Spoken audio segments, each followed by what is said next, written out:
E aí galera, beleza? Vamos trabalhar com essa parte de cilindros, que ela é muito importante. Então a primeira coisa que a gente pode associar, qual é a grande diferença entre cilindros e prismas? A diferença é que os prismas são tipos de poliedros e cilindro não. Mas tem uma caracterização muito parecida. Como seria isso? Observe o seguinte. Observe que os cilindros que nós vamos estudar são aqueles em que a base é circular. Então temos um par de faces denominadas de base. E quando eu pego cada base, ponto de uma base, e ligo ao correspondente, vai me dar segmentos paralelos entre si. Esses segmentos, diferentemente do prisma que é chamado de aresta, são denominados de geratriz.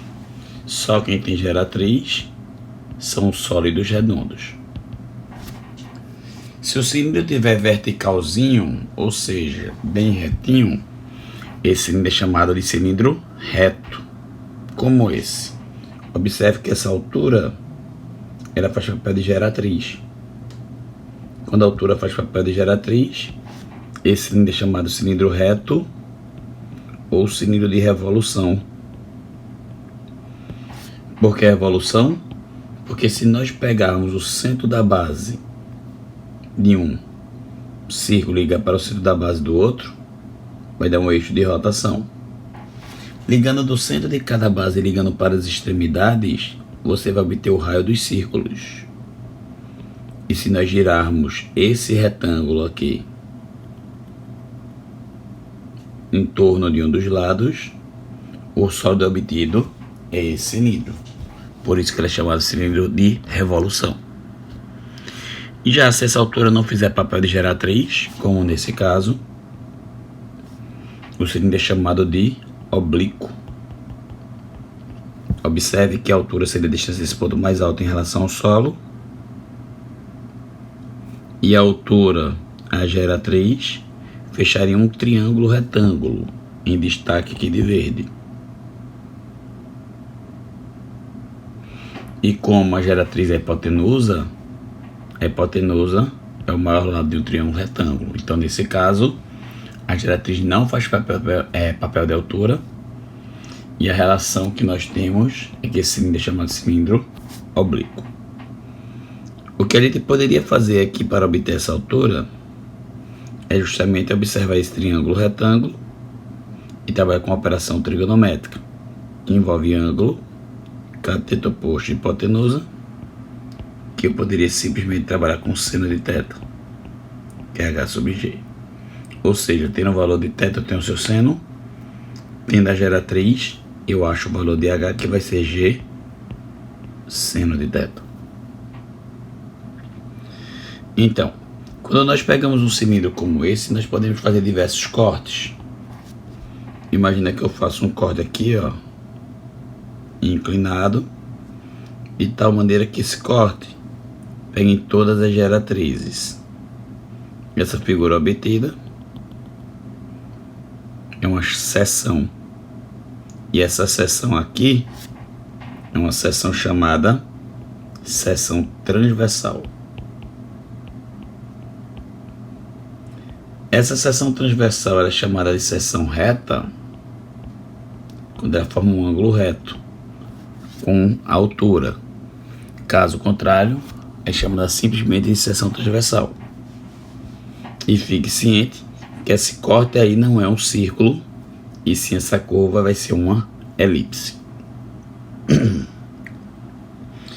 Quando você quer calcular as medidas do cilindro, se eu tirei duas tampas, elas são denominadas de bases, sempre duas, e a área da base é a área do círculo, ou seja, πr quadrado. Ao cortar essa extremidade e ao cortar essa com a tesoura e abrir a figura, observe que o comprimento dessa figura aqui seria o comprimento da circunferência, 2π raio, onde se eu quiser calcular a lateral do meu cilindro, vai equivaler a calcular a desse retângulo, que seria base vezes base, ou seja, 2πr vezes h. Aí você questiona, Kenji, se o cilindro for oblíquo? Se esse cilindro for oblíquo e nós cortarmos numa geratriz e planificarmos a figura,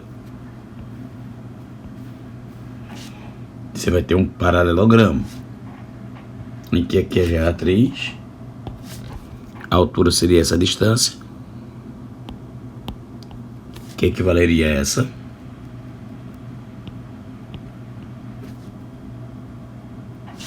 e o comprimento da base, 2πr. Então a área lateral do cilindro vai ser dado por base vezes altura, ou seja, 2πr vezes h. O que é que difere dessa fórmula da anterior, quando o cilindro é reto? Que nesse caso, a altura não é geratriz, e no outro, a altura é geratriz. Se quiséssemos calcular a área total, poderíamos dizer que a área total desse cilindro era obtida de que maneira, né? A área total seria uma adição. Adição de quem, Kenji? Da minha área lateral, mais as duas áreas da base. Então poderíamos definir a área total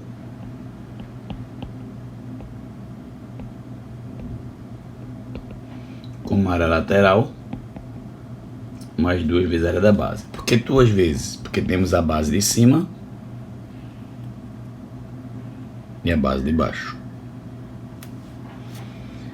Já se nós estivéssemos querendo calcular o volume dessa figura, o volume seria de quantas vezes essa lâmina da base caberia em toda essa extensão. Ou seja, a lâmina da base ocupa uma certa área, e essa extensão, que é a distância entre duas bases, seria multiplicado pela altura, que nem no prisma. Ou seja, o volume de qualquer prisma, ou volume de qualquer cilindro, é dado pelo produto da área da base pela altura. Quando nós pegamos os cilindros, faltou falar dessa seção. Imagina que eu tenho um cilindro tanto que seja reto ou oblíquo, não importa. Se ele for reto ou oblíquo, não importa. Se eu fizesse uma seção de tal maneira que contivesse o eixo de rotação, essa figura obtida seria uma seção chamada seção meridiana. Nesse caso, a seção meridiana é um retângulo, e no caso, quando você tem um cilindro oblíquo, essa seção chamada seção também meridiana. Nesse caso é um paralelogramo. O que é importante guardar, que você vai ver aí, que quando essa seção meridiana for um triângulo, for um retângulo, desculpa, um quadrado, aí você chama o cilindro de cilindro equilátero. Feita essa compreensão, a gente começa a calcular suas medidas. E a gente vai logo para os problemas.